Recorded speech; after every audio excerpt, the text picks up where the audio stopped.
Hello everyone, Jean Kanicki here. I am a behaviorist and today we are going to look into understanding facial expressions and body language. Body language refers to the nonverbal signals that we use in communication. These nonverbal signals make up a huge part of daily communication. In fact, body language may account for as much as 80% of all communication. Now, here are some examples of body language. It includes facial expressions, eye gaze, gestures, posture, and body movements. In many cases, what we don't say can convey volumes of information. Why is body language important? Body language can help us understand others and ourselves. It provides information about how people may feel in a given situation. We can also use body language to express emotions or intentions. Think for a moment about how much a person is able to convey with just a facial expression. A smile can indicate approval or happiness. A frown can signal disapproval or unhappiness. In some cases, our facial expressions may reveal our true feelings about a particular situation. While you say what you're feeling fine, the look on your face may tell people otherwise. There are a few examples of emotions that can be expressed via facial expressions. Happiness, sadness, anger, surprise, disgust, fear, confusion, excitement, desire, and contempt. The expression on a person's face can even help determine if we trust or believe what the individual is saying. There are many interesting findings about body language in psychology research. One study found that the most trustworthy facial expression involved a slight raise of the eyebrows and a slight smile. This expression, the researchers suggested, conveys both friendliness and confidence. Facial expressions are also among the most universal forms of body language. The expressions used to convey fear, anger, sadness, and happiness are similar throughout the world. Research has found support for the universality of various facial expressions tied to particular emotions, including joy, anger, fear, surprise, and sadness. They even suggest that we judge people's intelligence based on their faces and expressions. One study found that individuals with narrower faces and more prominent noses were likelier to be perceived as intelligent. People with smiling, joyful expressions were also judged more intelligent than those with angry expressions. So now we're going to move on to look at the eyes. The eyes are frequently referred to as the windows of the soul, since they are capable of revealing a great deal about what a person is feeling or thinking. As you engage in conversation with another person, taking note of eye movements is a natural and important part of the communication process. Some common things you may notice include whether people are making direct eye contact or averting their gaze, how much they're blinking, or if their pupils are dilated.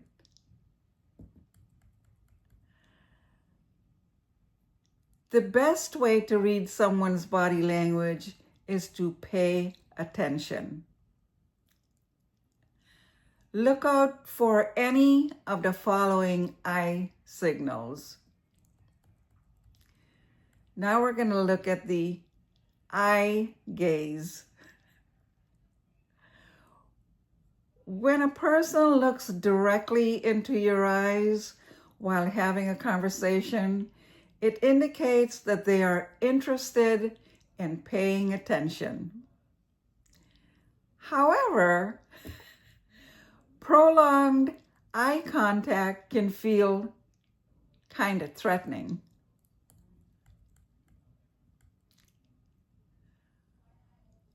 On the other hand, breaking eye contact and frequently looking away might indicate that the person is distracted, uncomfortable, or trying to conceal his or her feelings.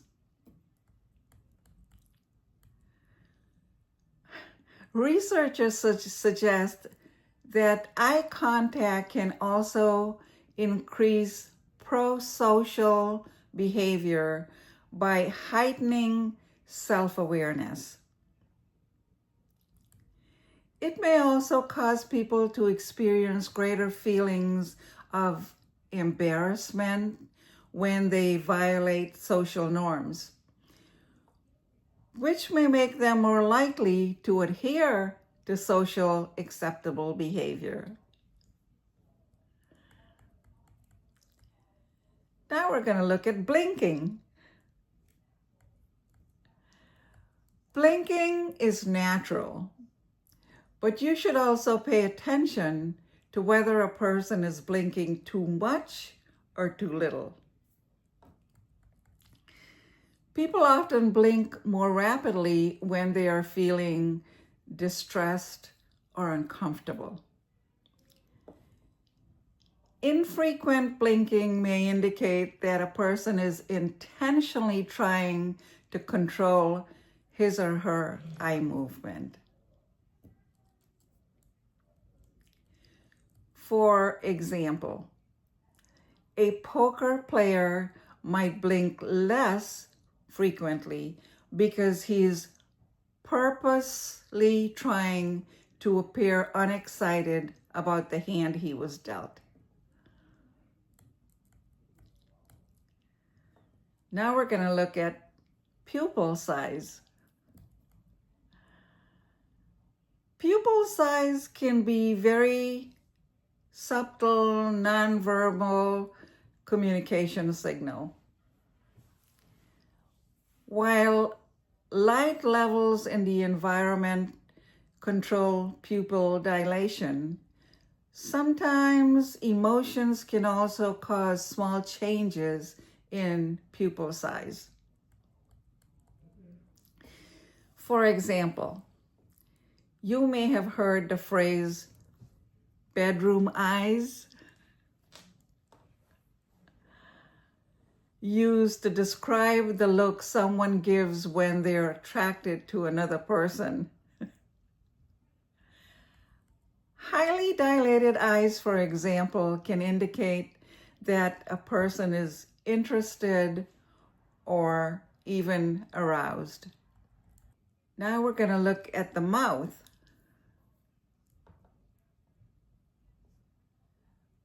Mouth expressions and movements can also be essential in reading body language. For example, a person might chew on their bottom lip when they're feeling worried or anxious or insecure. Covering the mouth may be an effort to be polite if the person is yawning or coughing, but it may also be an attempt to cover up a frown or disapproval. Smiling is perhaps one of the greatest body language signals, but smiles can also be interpreted in many ways. A smile may be genuine, or it may be used to express false happiness, sarcasm, or even cynicism.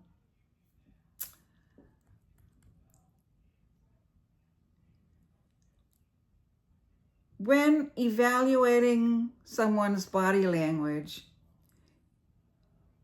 you should pay attention to the following mouth and lip signals.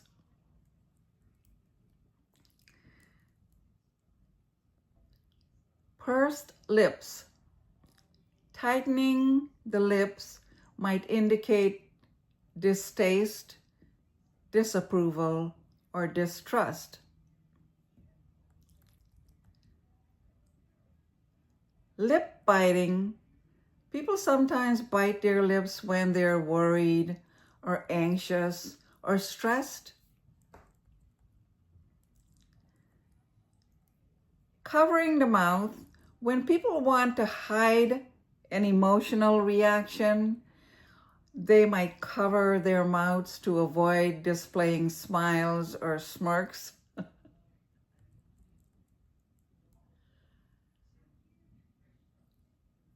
Turning up or down. Slight changes in the mouth can also be subtle indicators of a person's mood. When the mouth is slightly turned up, it might mean that the person is feeling happy or optimistic.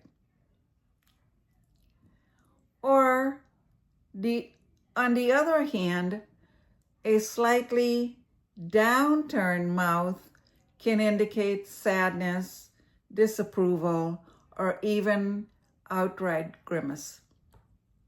Now we're going to look at gestures.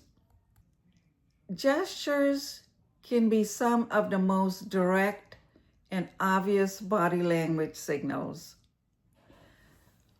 Waving or pointing and using the fingers to indicate numerical amounts are all very common and easy to understand gestures. Some gestures may be cultural. However, so giving thumbs up or a peace sign in another country might have a completely different meaning than it does in the United States. Here's a few examples of common gestures and their possible meanings. A clenched fist can indicate anger in some situations or solidarity in others. A thumbs up or a thumbs down are often used as gestures of approval or disapproval. The okay gesture, made by touching together the thumb and the index finger in a circle while extending the other three fingers, can be used to mean okay, or all right. In some parts of Europe, however, the same signal is used to imply you are nothing. In some South American countries, the symbol is actually a vulgar gesture. In recent years, it's also gained notoriety for its use by alt-right trolls.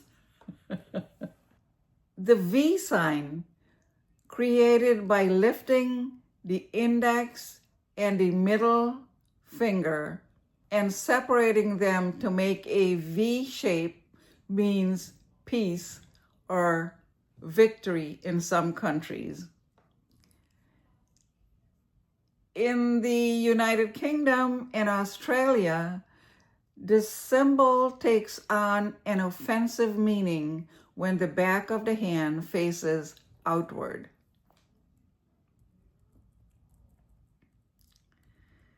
Next, we're going to look at the arms and the legs. The arms and legs can also be useful in conveying nonverbal information. Crossing the arms indicate defensiveness. Crossing legs away from another person may indicate dislike or discomfort with that individual.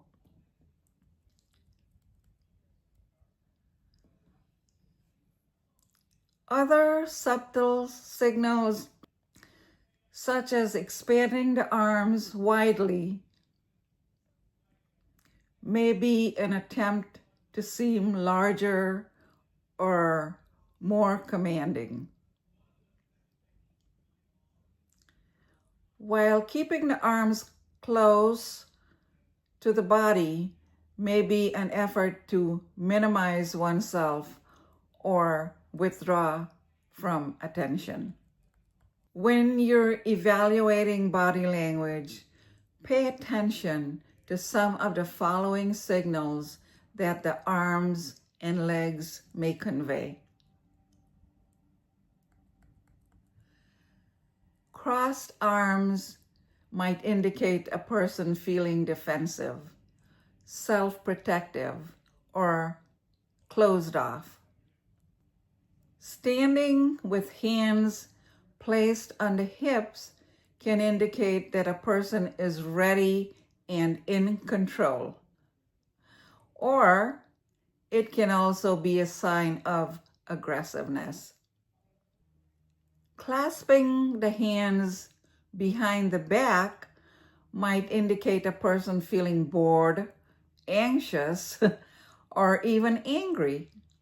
Rapidly tapping fingers or fidgeting can indicate that a person is bored, impatient, or frustrated. Crossed legs can indicate that the person is feeling closed off or in need of privacy. Next, we're going to look at posture.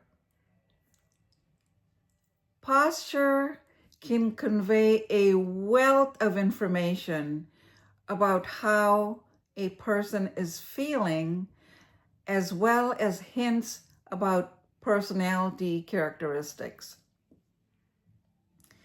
such as whether a person is confident, open, or submissive. Sitting up straight, for example, may indicate that a person is focused and paying attention to what's going on. Sitting with the body crunched forward, on the other hand, can imply that the person is bored or indifferent. When you're trying to read body language, try to notice some of the signals that a person's posture can send.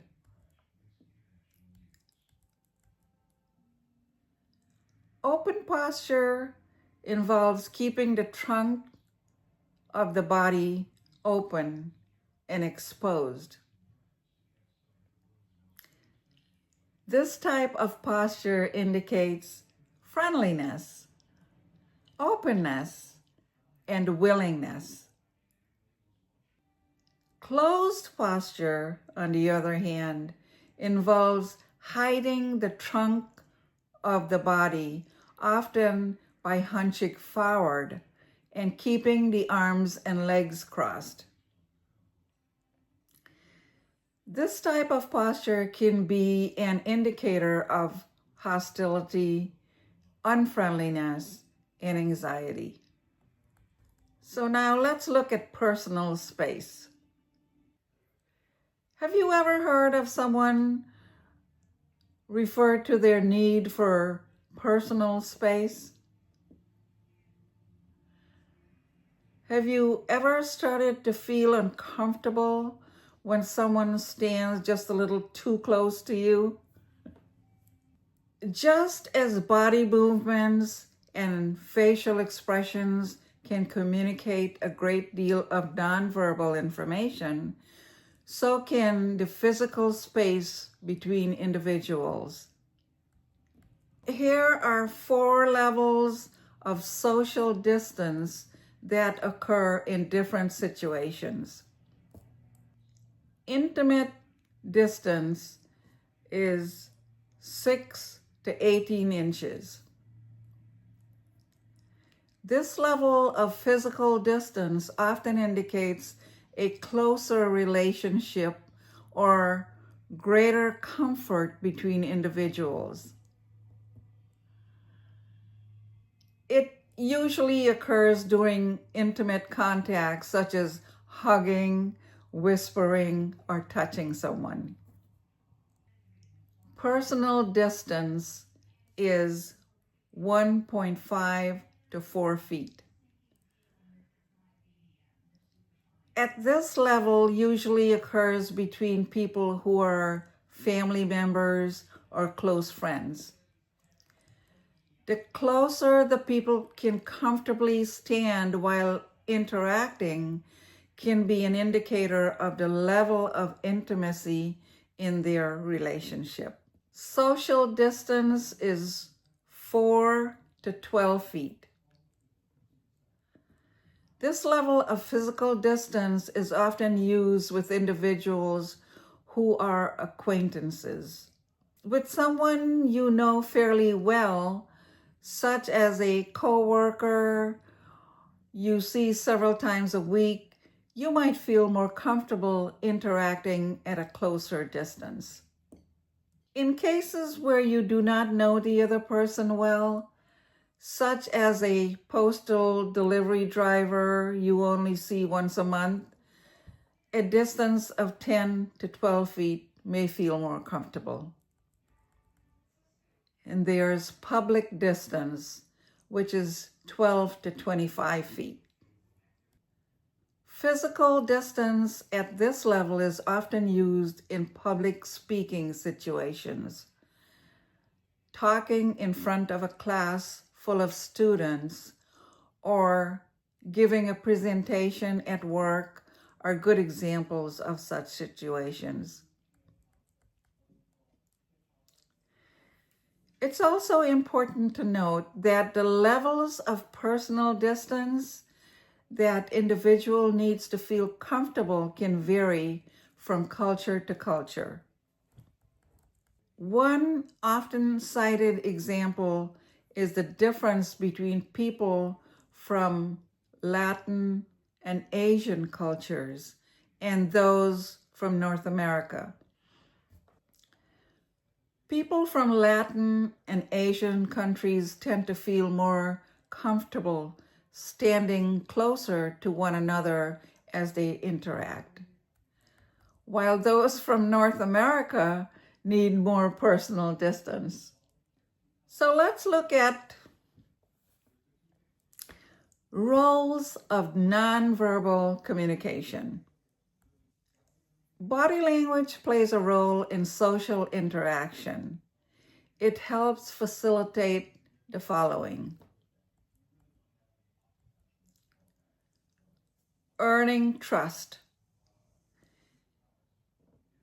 engaging in eye contact, nodding your head while listening, and even unconsciously mirroring another person's body language are all signals that you and someone else are bonding. Emphasizing a point.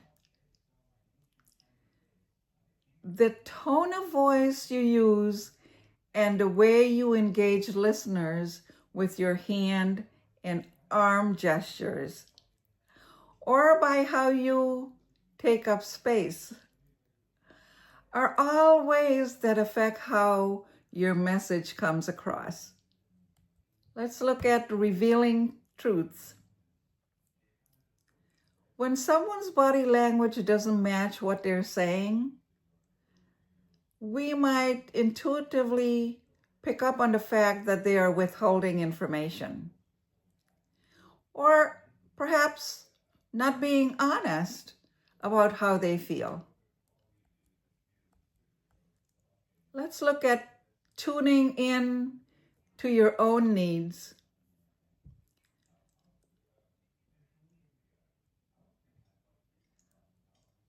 Our own body language can reveal a lot about how we're feeling. For instance, are you in a slumped posture, clenching your jaw, or pursuing your lips? This may be a signal that the environment you're currently in is triggering you in some way. Your body might be telling you that you're feeling unsafe, stressed, or any number of emotions. Remember, though, that your assumptions about what someone else's body language means may not always be accurate. And there you have it. Thank you for watching, and please hit the like and subscribe button if you like this video, because there will be a lot more coming. Thank you.